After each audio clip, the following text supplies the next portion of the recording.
Hey everyone, this is Disc Junkie, and welcome back to Secondhand Sickness.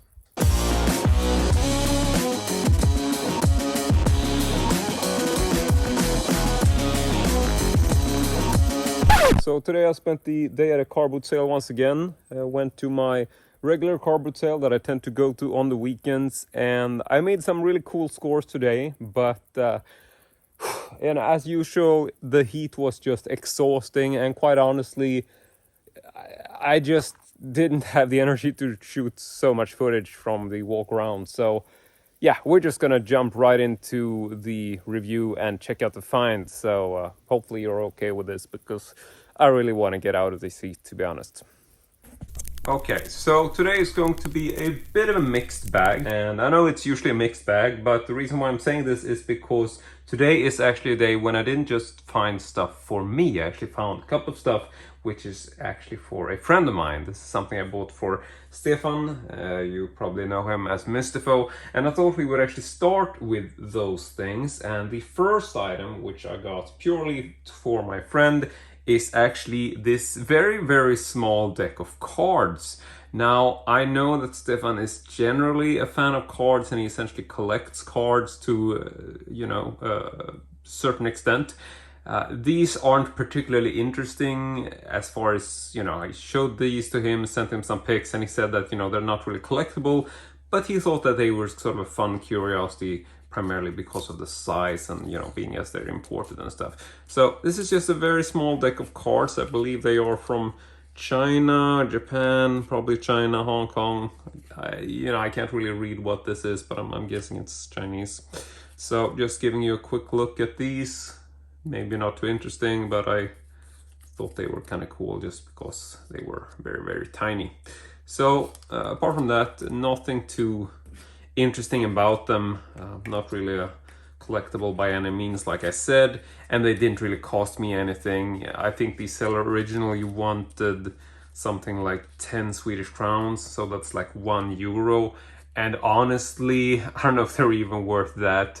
But I actually bundled these together with something else, so I ended up getting them for free. So that's basically the only real reason why I picked them up.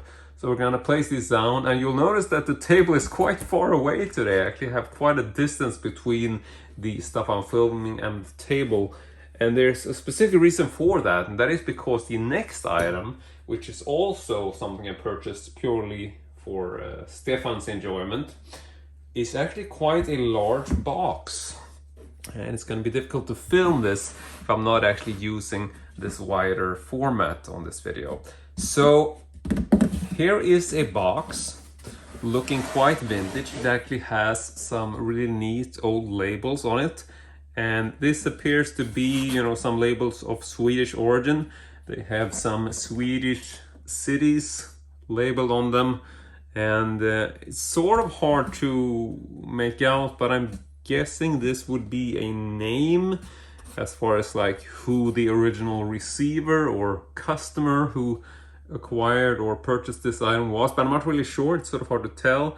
It might also be a city as well. I'm a bit unsure as to what that actually says. It might actually say Rimbo, which is a local city around these parts, but it might also be a name. I'm having a bit of a hard time reading what that is supposed to be. So in any case, that is essentially all the labels on this box. And so you're obviously wondering what is inside the box. And that, ladies and gentlemen, is what we are going to take a look at now. So this is a box. This is supposedly the original box.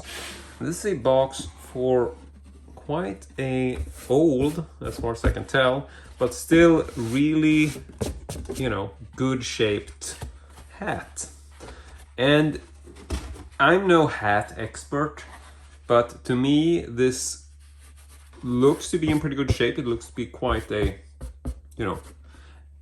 I don't know if I would say luxurious hat or high quality, because I don't really know hat, but to me it looks a bit above your average hat. So it looks like this might actually be quite a nice and high quality vintage hat.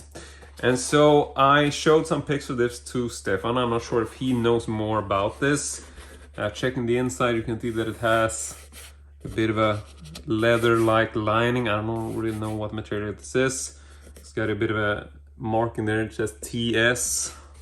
And checking the bottom there, you can see that it says superior quality. And can't really make out what it says in the middle, but yeah, it does have a little bit of an insignia there.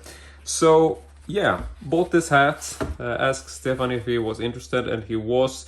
I believe I got this for 250 Swedish crowns, so I think 25 euro, maybe a little bit discounted, but that's roughly the price I got.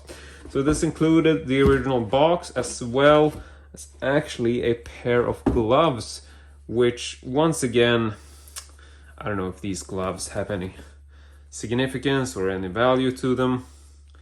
To me, they just look like a general pair of gloves. On the other hand, I gotta say that the little button here actually does look like it might be a bit older standard. So this might actually also be a pair of rather old but pretty good quality gloves. So these were essentially came like a pair, like this nice hat and this pair of nice gloves.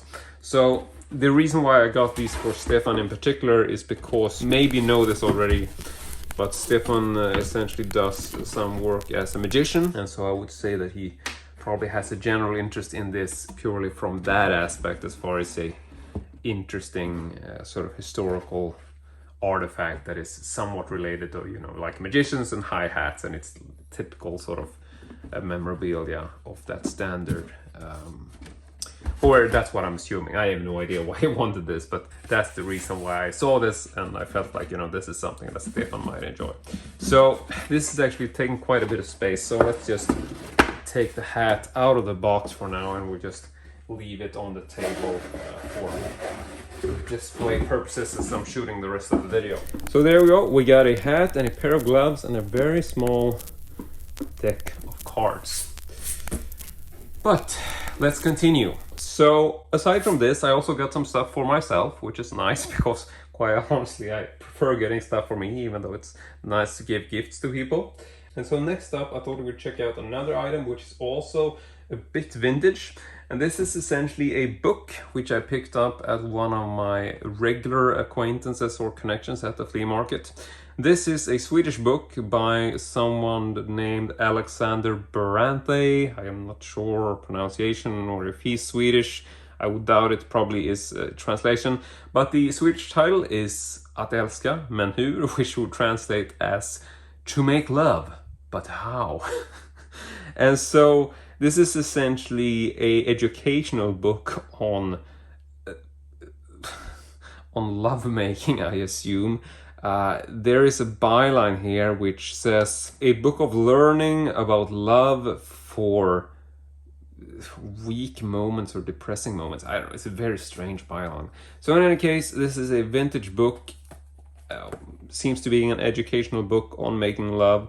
I'm not entirely sure as to how interesting this is. I just saw it and checked the date. This is apparently from 1962. Was released by a company which is called Stjärnförlaget.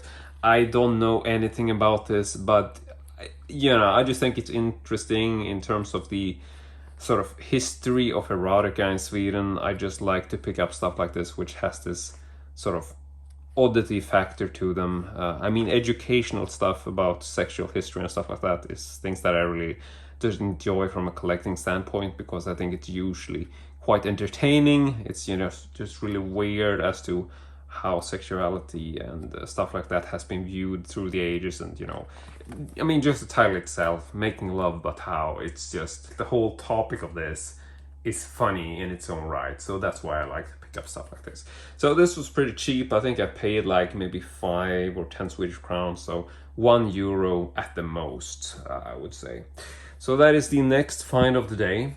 Now we move over to something a bit more modern, and this is actually a videotape, which I thought was, you know, worth the money. Not that it was particularly expensive, but this is a copy of the classic movie The Fugitive, starring Harrison Ford. I know this isn't like a super vintage tape, because the film itself isn't like a super vintage film, like it's not very old. This was released in 1993, but it still comes in this white, solid, somewhat retro-esque looking clamshell. It is a Warner tape, it is a rental clam, and being a rental edition, you know, it always fetches a bit more money. Not that this is a particularly collectible tape, I definitely would go as far as that, but to me, I mean, The Fugitive is such a classic movie, definitely a Hollywood blockbuster, and this is a rental copy, which means that it might fetch some value in the future. But to me, I just thought this was a very sort of nostalgic title. It's definitely one of those movies which I remember growing up, like, you know, hanging around the rental stores, looking at videotapes. This is definitely one of those typical titles which I might have picked up back in the day if they were selling it out. So picked this up because I don't own this on VHS and I figured it's a classic, so why not pick it up for cheap. So I'm pretty sure that was like 5-10 Swedish crowns, so another, you know, once again, €1 at the most. Gotta be honest, I didn't really keep track of what the price was on this. So next up we get to the last item of this lot. And I think we're actually gonna make some room for this because this is also slightly larger item, or at least it comes in this slightly larger box at least. So let's see if we can get a bit of a look at what this is. So this comes in a box. If you know anything about this lights, maybe you have already guessed what this might be, but this comes in a box. We can take a little bit of a look at the artwork, check the sides a little bit. So yeah, this might give you a bit of an indication as to what this might be. Nothing on the back side there, but can I lift the lid and show you a very vintage looking movie projector, or essentially a projector for photographic stills or slides. And this is, I'm trying to remember the model. This is the Prado 150. There you can see a bit of a preview, and there you can also see, just to get an example of the slides I'm talking about. Now I noticed that this actually has a carrying case, which is not included here. This was essentially sold in a box as far as I can tell, and so I'm guessing the carrying bag is a bonus. Now I would not say that this is a, you know, particularly unusual or rare projector. I certainly didn't buy it because I thought it was a super collectible. I essentially just picked this up because, you know, I'm just generally a big fan of projectors. I like all this different types and different styles of vintage technology, so if I find it for cheap, I will definitely pick it up. And I realized that I don't actually have a projector when it comes to still or photographic slides. So then I figured that, you know, well, that is definitely something I would like to own, and this definitely looks like a very sort of nice little collectible design. So I also really like the old sort of typical grayish type green. I'm not really sure how you would describe this color, but it's one of these sort of classic colors which you will commonly see on a certain sort of age of product, so to speak. Like this type of metal and this type of color was particularly popular during a certain point in time. Now I can't really date this, to be honest, because I don't have a date on any of the papers, but I mean, if you've seen one of these or seen this type of metal, you probably know what I'm talking about. So I'm just gonna go ahead and lift this out of the box, just to see if we can, is anything else in there. There's a small little label. I'm not sure what this came with. This says control card, so that will be control card or something like that. This is obviously a German print. You can see that all of the text is in German, but I'm not really sure what this goes with. But yeah, let's just go ahead and move the box out of the way as well. And we're gonna take a little bit of a closer look at this machine. So here is the projector. It comes with a lens cap at the front. There you go. And then we also have this portion, which is where you insert the slides. And this might look a bit confusing, but this is actually tiltable. So I'm actually going to turn this into its proper position, like so. And then it becomes a bit more logical, because then you can insert these slides here on the side, and then you push it from one side to the next, and then you can switch slides on the other side. So while you're viewing with this one, you can insert another slide, and then you can sort of switch between the two and, you know, change the one that's, you know, accessible. You get the idea. Then looking at the rest, you have basically a flip up portion here on the back. And this basically, I don't really know what functionality this has. I think you're just basically opening this up in case you want to access some of the interiors, in case you want to basically dismantle it. So I don't really think you would use this in any sort of daily operation because you're viewing anything. I think this is basically only when you're doing maintenance or stuff like that. I noticed that this is a bit tilted. I'm not really sure if that is maybe because it's gotten banged up or something. Not sure if you can tell, but it's not essentially exactly straight here. So there might be either it's gotten a bit banged up or maybe there's a screw loose or something. But regardless of which, it does actually work, and I thought we would actually just take a brief look at how it works. And I realized that basically most of the slides that I had are photographic are actually adult slides, so I don't think we're gonna take any particular closer look at this, but just to give you an idea, you would insert this like so, and then you can basically slide it back and forth. And you know, these slides are commonly square slides, so you can actually insert them any sort of way you want. And just to try and plug this in, I'm actually gonna show you. This has a bit of an odd connector, I gotta say.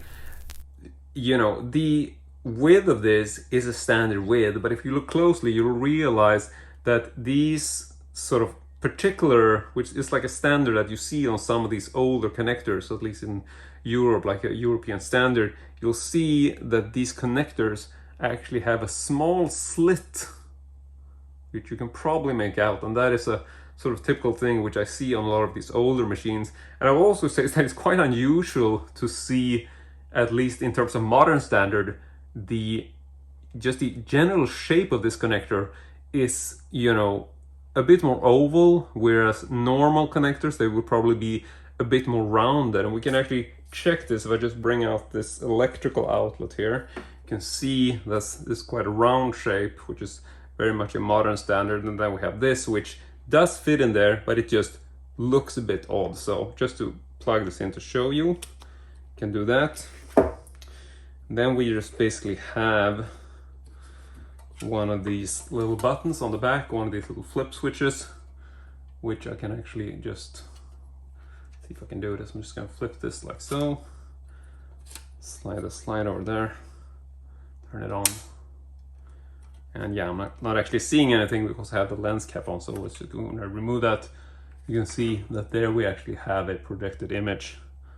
Now I'm not actually going to sharpen that too much because that is definitely not for, you know, the general audience to view. But just to give you an idea, you can essentially just slide this back and forth and you'll get a projection. So yeah, it's not rocket science, but opening this up, you can just see a little bit. There's some light coming through, and yeah, this should give you a general idea of how it works. And I don't really want to keep it on too much because I realize that it actually becomes extremely hot here on the top. I don't really know what that's about. Maybe this is actually not using the correct lamp. It's quite possibly that someone, you know, modified this and essentially inserted the wrong light. I don't really know, but I'm just gonna go ahead and take this image out so I don't forget it. But yeah, that is essentially, you know, probably a pretty decent look at how this works. And I was pretty happy with this. It didn't cost me too much. I think I paid roughly 130 Swedish crowns for this projector.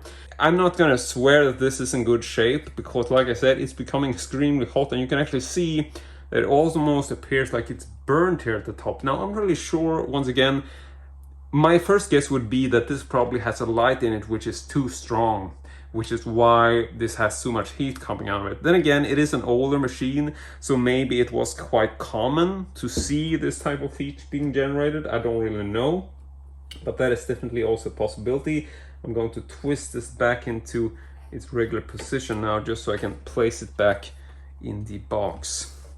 And I would just say that generally, I'm always really big fan of seeing these old machines. I just think that they're really cool. They're very nice to have just generally to display them, but also actually using them and being able to view some of these old slides or just view stuff from this era is really cool to me.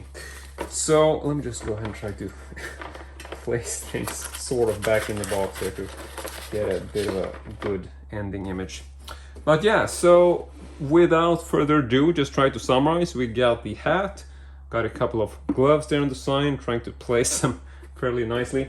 Then we have the book on making love, and then we have Harrison Ford and his fugitive ways. So let's just go ahead and place everything a bit into frame. So I essentially think that that is it from me today. I want to say thank you very much for watching, and as usual, hope to see you all next time. God damn it, just straighten out. There we go. Sorry.